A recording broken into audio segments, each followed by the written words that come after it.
Hello. Lately, we are talking about a crisis of masculinity. We are talking about children needing protection and guidance, but it's also men who need guidance. Men have become sort of a persecuted group, would you say? Yes, men who behave in traditionally masculine ways, absolutely. If men feminize themselves, then congratulations, you're an ally, you're a good person, you're one of the good men. But if you're not, then sorry, you're toxic. Yeah. So if you want a really thoughtful article about this, entitled How Chivalry Came to be Seen as Toxic Masculinity, check the article by Simon Webb, which is available for members on our website.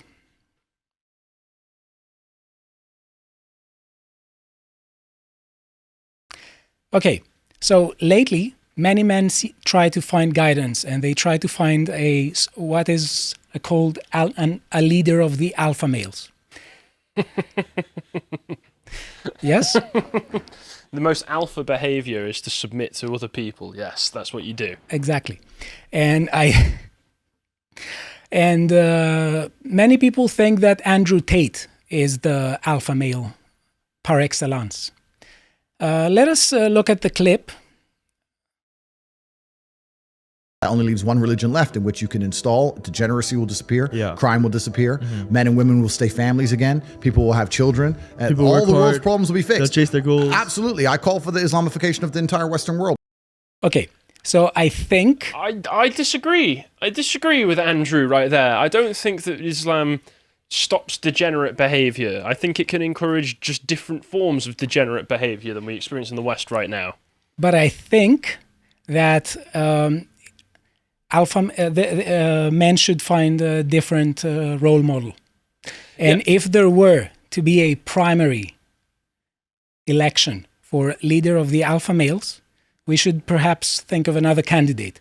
Christian Western men should find another candidate, not one who represents the goal of the Islamification of Europe. Yeah, I disagree. I do just want to say I'm not too familiar with Andrew Tate or this other guy that you're about to talk about, to be perfectly honest, because I stay away from that whole alpha community, because most of them, I can see that there's probably a few out there who have good intentions, who do want to sort of support men. Most of them seems to be a grift. What was it? Was it Jack Murphy last year, the liminal guy who turned out to have been a webcam model with his wife or something, was happy to let his wife cook him a few years back, who then, when people brought it up, got really butthurt about it, and he was selling courses to how to become a real man. I see the whole thing as a bit of a grift when you start to sell programs.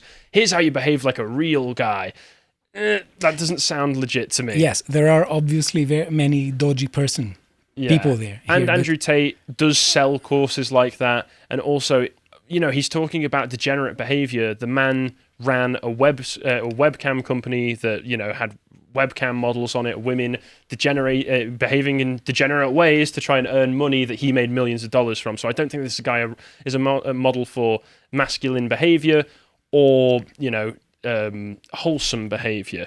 He does occasionally say the odd based thing, like he said something about Meghan Markle recently, which seemed like just on the money, but it was nothing original that people hadn't already said, you know?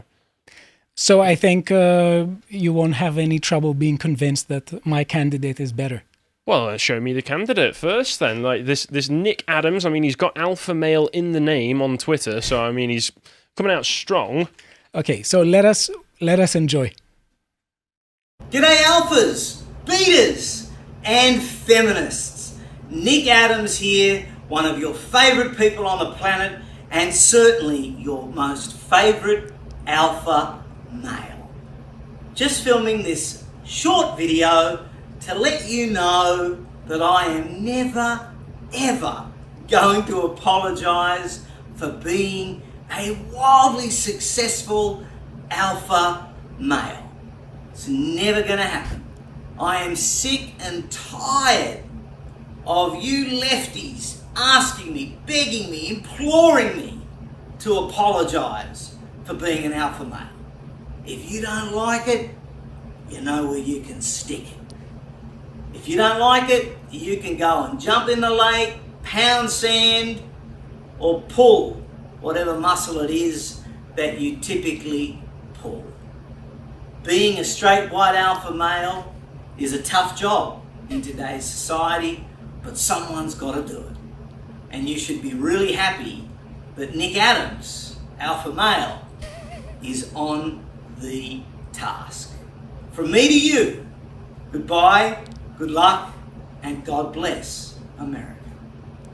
Okay, so how does my candidate strike you? Well, he has the cool and casual Australian attitude, which I appreciate. May I ask, does he always refer to himself in the third person and then qualify it with alpha male? Is that something he does every single time? I don't think every single time, but most of the time, I think, yeah. Most of the time, all right. He's a man of few words per tweet.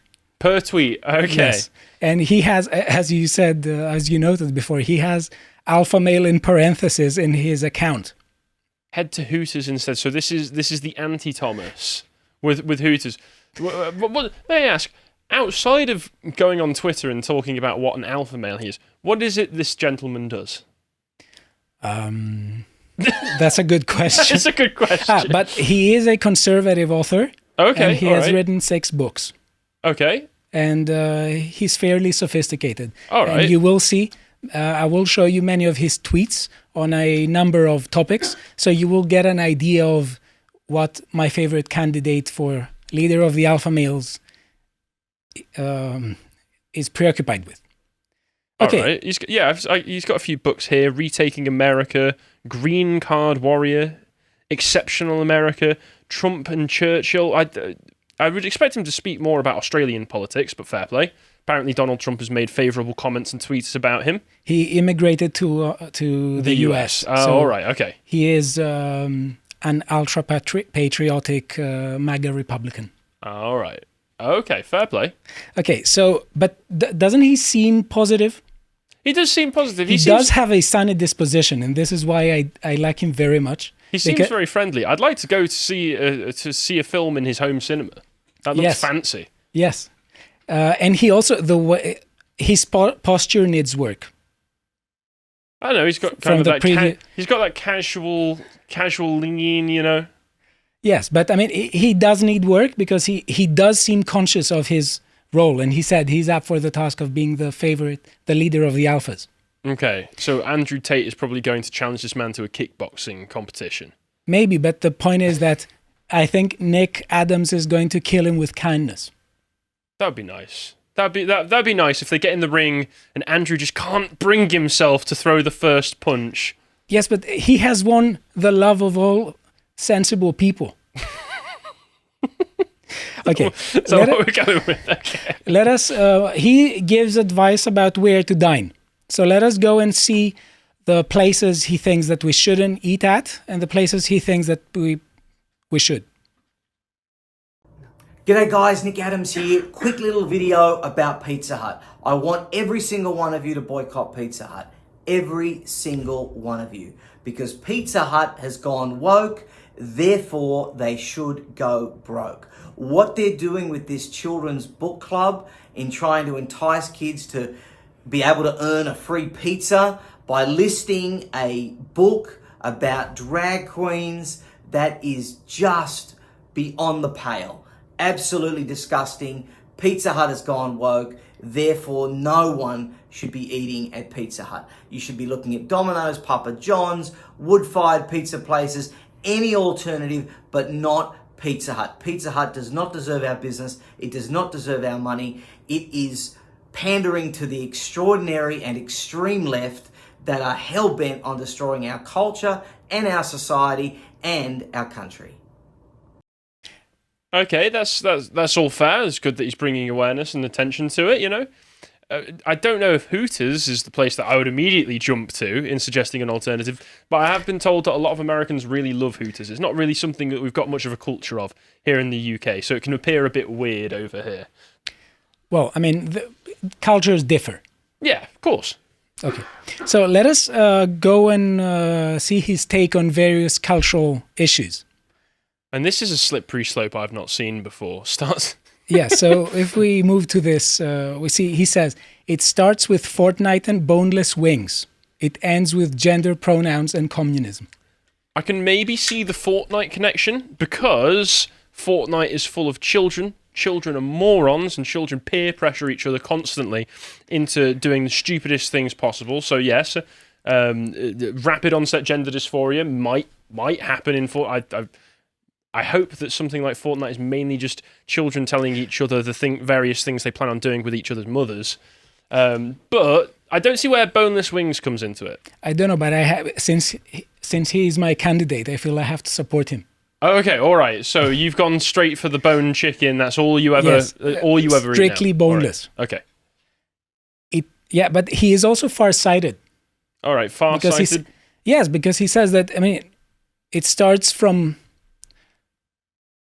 little things, and it could end in the whole society being run by people who don't want to run it. That's true. Yes. Okay. Next tweet. He says, I am pro-trans. Trump 2024, reading the Bible, anti-Biden, nationalism, securing the border with a wall. Very catchy, very snappy. I like it. Yes, I'm trans. Next click. Next. America is being destroyed by a generation raised on the Communist Manifesto, Taylor Swift, and Fortnite. If we want America to survive, the next generation needs to be raised on the Bible, Kid Rock, and Hooters. See, I can agree with that first sentiment, and the bit about the Bible, Kid Rock and Hooters. I like Kid Rock, I must say. Especially I Was Born Free. I don't know many Kid Rock songs. I just remember that one that's a rip-off of Sweet Home Alabama. All Summer Long. Yeah, All Summer Long, that's the one. Yes, but he's very conscious of it. He pays homage to Leonard Skinner in his... Yeah, he pays homage to the lyrics. And Werewolves of London. Werewolves of London, yeah. I mean, it's more of a Werewolves of London, but it has that Sweet Home Alabama vibe to it as well. Yes. So let's go to the next. I'm hearing Sam Brinton's new pronouns are unemployed. Okay. All right. Which one was... I keep forgetting which one Sam Brinton is. It's that one. I know the one. I've seen his mugshot now. I think is the one who lost his job. Yes, the nuclear secretary or something who was non-binary, who's been caught stealing women's luggage. Yes. So next click shows how he shows how to handle criticism. So Jack Cocciarella, who is a Gen Z activist and a Florida Democrat, started writing about Nick Adams. Says Nick Adams is the adult version of a kid who wasn't allowed to watch SpongeBob. If you know, you know. The response is sharp. No one has ever told me what I am or I'm not allowed to watch because I'm not a beta male soy latte drinking communist like yourself. But the fight goes on. So, at some point, Frank Cocciarella digged up an old tweet of Nick Adams, alpha male, who literally writes, "Alphas don't need to announce they're alphas. Everyone just knows." See, that's why it's in the parenthesis. It's because it's implied, you know? Yes, and you don't need to, but that's logically possible and coherent because you don't need to announce it, but no problem. That doesn't mean that you cannot announce it. And what was his response to this tweet? Everyone on Twitter knows you've never been to Lotus in your entire life. You should probably delete your account up. Shit. And next, it shows the next tweet shows a general principle on how to handle haters online. He says, beta males always criticize men who are more accomplished or better looking than them. That's how I know all my haters are beta males. Okay. All right. Okay, so the thing is, I think he's also commenting on British royal affairs. Is he? Yes, because he has a global perspective. Oh, okay, yeah. Well, he's saying stuff I completely agree with here. And so he says, Prince Harry is the ultimate beta male. He abandoned his family. He takes instructions from his wife. He's a male feminist. He's whipped. He has extremely low testosterone. He says, weak as piss. This is all true. Especially having watched, and no, I'm not watching the next 3 episodes of it. You can't make me. But having watched the first 3 episodes, of Harry and Meghan, and if you want to see mine and Dan's take on that, you can watch the segment we did on it from a few days ago. It was abysmal, and Harry is every single one of these things that he's accusing him of. So that's very true. So as an aspiring leader of the Alpha Male Club, he is responsible for its members. So next tweet, he says, "I always liked Tiger Woods because of his friendship with President Trump, but his recent actions have been very troubling. His Alpha Male membership card is currently suspended until further evaluation. If Tiger backs Trump for 2024, he will be reinstated as an alpha." So this guy is in charge of the alpha cards that we get handed out. Okay, Yes. all right. So now, how does my candidate strike you now that you have a more Now that I've got a more holistic picture? full picture, he seems like he posts entertaining tweets, and some would say that's enough to get you in the White House. But I'm still not particularly sold on the whole like alpha male culture thing. I do, honestly, being serious, find it a bit cringe that the guy feels the need to put alpha male in his Twitter handle, although for all I know, he might just be kind of trolling on the haters, so to speak. So joke aside, I agree with you. This mentality doesn't help. It doesn't seem to have much substance behind it. But especially when you're like, if you're supposed to be right wing and conservative and all this sort of stuff, you should be, I'd say, promoting more wholesome family values and just. I don't know that just saying everybody needs to go to Hooters is the solution for all of that. And once again, I'm not American. I've never been to a Hooters, so I don't understand really. Well, I understand the appeal of it, okay, but I don't understand like the family values aspect that comes to it. I think there are more pressing talking points that you could get onto. Although raising awareness, if he's got a lot of followers of stuff like Pizza Hut promoting trans issues and such things, these are important things that I think as many people as we can get on board for fighting back against that. So if you were to vote on the Alpha Male primaries, because I mean, if you had to, who would you vote for, Tate or Adams? Tate or Adams? Well, can I spoil my ballot? I think you have to. All right, make I have a choice. to. Well, purely because of the fact that he's not saying that he wants to Islamify the entirety of the West, I'm going to have to go with Nick Adams. Okay. So one thing I want to say is that although the alpha beta male distinction seems to me to be a bit nonsense, or at least not as helpful, yeah, let's put it this way. I do think that there are definite different distinctive categories that you can put men into based on their behavior, how they speak and compose themselves. But I actually agree with one of his previous statements that an alpha male, somebody who does take on a dominant role, somebody who is strong and forceful but also inspires leadership, should not have to announce. It's the same way as the old, a true king should never have to say, "I'm the king." I agree with this. But the thing is that many men feel that they have to listen to a role model. And wouldn't you say that... Obviously. Okay, that's a joke. But what I find really interesting about this mentality is its positivity. Oh yeah, I like the positivity behind the whole thing. Being able to look to take your enemy's insults with a smile. That's always nice. And not only this, he doesn't seem to be very negative, or at least as negative as Tate. Because the focus is not on the evils of women. The focus is on an unapologetic stance about having fun. Yeah, being friendly, having fun, all that sort of stuff. Yeah. Okay, and finally, if you're undecided about Christmas presents, Nick Adams has... Oh no, he's promoting the Trump NFT he says, cards. Struggling to find the perfect Christmas gift card for the alpha male in your life? Look no further. President Trump digital trading cards, The Most Dangerous President in History by Nick Adams, Hooters gift card, a case of domestic beer, Tim Tebow Jacksonville Jaguars jersey. We hope you enjoyed that segment from the podcast The Lotus Eaters. Myself and the rest of the team wish you a very Merry Christmas. Maybe this year, a good gift might be a £5 subscription to our website, where you can access all of the premium content we so frequently put up, including Beau's series Epochs, where in this episode, he and Carl discuss the life of Clive of India. And if you'd like to follow the rest of what Carl puts out, you can follow him on Getter at Carl Benjamin on Getter. Merry Christmas and goodbye.